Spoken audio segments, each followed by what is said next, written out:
Welcome to S4 media 2024లో AP ప్రజలు ఇచ్చిన నమ్మకానికి న్యాయం చేస్తూ రాజకీయ నాయకుడిగా కాకుండా ప్రజానాయకుడిగా బాధ్యత గల పరిపాలకుడిగా పవన్ కళ్యాణ్ తన విశిష్టతను నిరూపించుకున్నారు.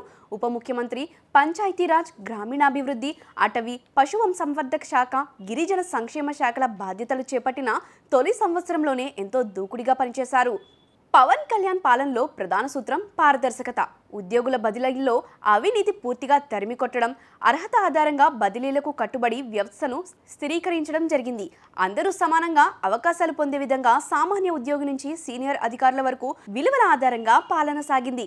బదిలీ విధానంలో డిజిటల్ లాటరీ, జీవో అనుసరణ, ప్రజా ఫిర్యాదులకు స్పందనతో కొత్త ధోరణికి నాంది పలికారు. గ్రామీణాభివృద్ధి, మారుమూలాలకు మార్పు.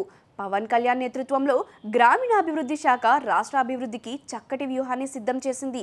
4000 కిలోమీటర్ల సిమెంట్ల రోడ్డు ఉపాధి హామీ పథకాల ద్వారా నిర్మించారు. 1312 కిలోమీటర్లు 449 బీటీ రోడ్లు రాష్ట్ర వ్యాప్తంగా నిర్మితమయ్యాయి.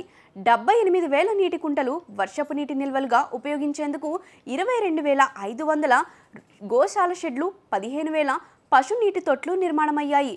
1877 కొత్త గ్రామాలకు రహదారి సౌకర్యం. ఇందులో చాలా వరకు గిరిజన గ్రామాలే ఉన్నాయి. 1137 గిరిజన గ్రామాలు 3 తరాల తర్వాత రహదారిని చూశాయి. ఈ దశలో గ్రామాల్లో వ్యవసాయం, మార్కెట్కు వెళ్లే సౌలభ్యం, విద్యార్థుల రాకపోకలకు మెరుగైన మార్గాలు ఏర్పడ్డాయి. గిరిజన సంక్షేమానికి ఆద్యంతం నిబద్ధత. అత్యంత వెనుకబడిన గిరిజన సమాజాన్ని అభివృద్ధి బాటలోకి తీసుకొచ్చేందుకు పవన్ కళ్యాణ్ తీసుకున్న చర్యలు ముఖ్యమైనవి. రహదారుల సౌకర్యం కల్పించడం వల్ల డోలీల బాధలు తొలగిపోయాయి. విద్య, వైద్య, ఉపాధి కేంద్రాలను చెరువు చేసిన రహదారులు గ్రామీణ ప్రగతికి నాంది పలికాయి. గిరిజన యువతకు నైపుణ్యాభివృద్ధి, శిక్షణ కేంద్రాలు, అటవీ ఆదాయ వనరుల అభివృద్ధిపై ప్రత్యేక దృష్టి సారించారు. గిరిజన అనుబంధ ప్రాజెక్టులు కేంద్ర సహకారంతో బలోపేతమయ్యాయి. పిఠాపురం నియోజకవర్గ అభివృద్ధిపై ఒక మోడల్ నియోజకవర్గంగా తీర్చిదిద్దారు. పవన్ కళ్యాణ్ ఎమ్మెల్యేగా ఎన్నికైన పిఠాపురం నియోజకవర్గం అభివృద్ధిలో విశేషంగా మెరుగైంది. 308 కోట్ల రూపాయల విలువైన అభివృద్ధి పనులు ఇప్పటికే ప్రగతి పదంలో ఉన్నాయి. గ్రామీణ నీటి సరఫరా కోసం జల్ జీవన్ మిషన్ కింద వాటర్ ట్యాంకులు, పంప్ స్టేషన్లు, ఇంటి కనెక్షన్లు ఏర్పాటు చేశారు. ప్రధాన రహదారులు అభివృద్ధితో పాటు గ్రామ రహదారుల విస్తరణ, డ్రైనేజీ వ్యవస్థలు బలోపేతం చేశారు. ప్రత్యేక పథకాలతో పిఠాపురం రైల్వే స్టేషన్, బస్టాండ్ అభివృద్ధికి ప్రతిపాదనలు తెచ్చారు. పశుసంవర్ధక శాఖలో పురోగతి. గ్రామీణ పశు పోషకులు సహాయకంగా ఊరగుల్ల కాలనీలో పశు నీటి తొట్టెలు, వెటనరీ మినీ క్లినిక్లు ఏర్పాటు చేశారు. వేడుక పశువుల సంరక్షణకు ప్రత్యేక నిధులు కేటాయింపు చేశారు. అటవీ ప్రాంతాల్లో మూగజీవాలకు నీటి చెరువులు, ఫీడింగ్ పాయింట్లు ఏర్పాటు చేశారు.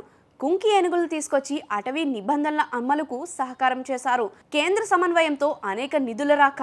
పవన్ పాలన నైపుణ్యంతో కేంద్ర ప్రభుత్వానికి రాష్ట్రంపై విశ్వాసం పెరిగింది. గ్రామీణాభివృద్ధి మంత్రిత్వ శాఖ ద్వారా 589 కోట్లు రాష్ట్రానికి విడుదలయ్యాయి. కేంద్ర పథకాల అమలులో వేగం, నాణ్యత పెరగడం ద్వారా రాష్ట్రానికి మరిన్ని అవకాశాలు వచ్చాయి. సుపరిపాలనకు ఏడాది పేరుతో 20 పేజీల అభివృద్ధి నివేదికను విడుదల చేయడం ద్వారా ప్రజలకు పాలనలో నిజాయితీ, పారదర్శకతను నిరూపించారు. ప్రగతి, పారదర్శకత, సుస్థిరత, గ్రామ స్వరాజ్యం, హరితాంధ్ర వంటి విలువలతో నివేదిక రూపొందించారు. ప్రజలే మా బాసట, వాళ్ల కోసమే మా పాలన అనే విధంగా ప్రజలతో నేరుగా కమ్యూనికేషన్ పెంచారు. పవన్ కళ్యాణ్ పాలన ఇది కేవలం మొదటి అధ్యాయం మాత్రమే. అభివృద్ధి పదంలో శాశ్వత మార్పులు, సామాజిక సమానత్వం, గ్రామీణోన్నతికి ఆయన స్థాపించిన దిశ స్వర్ణాంధ్ర 2047 లక్ష్యానికి బలమైన అడుగులు వేశాయి. ప్రజల ఆశలను నెరవేర్చే పునాదిగా ఈ ఏడాది నిలిచింది.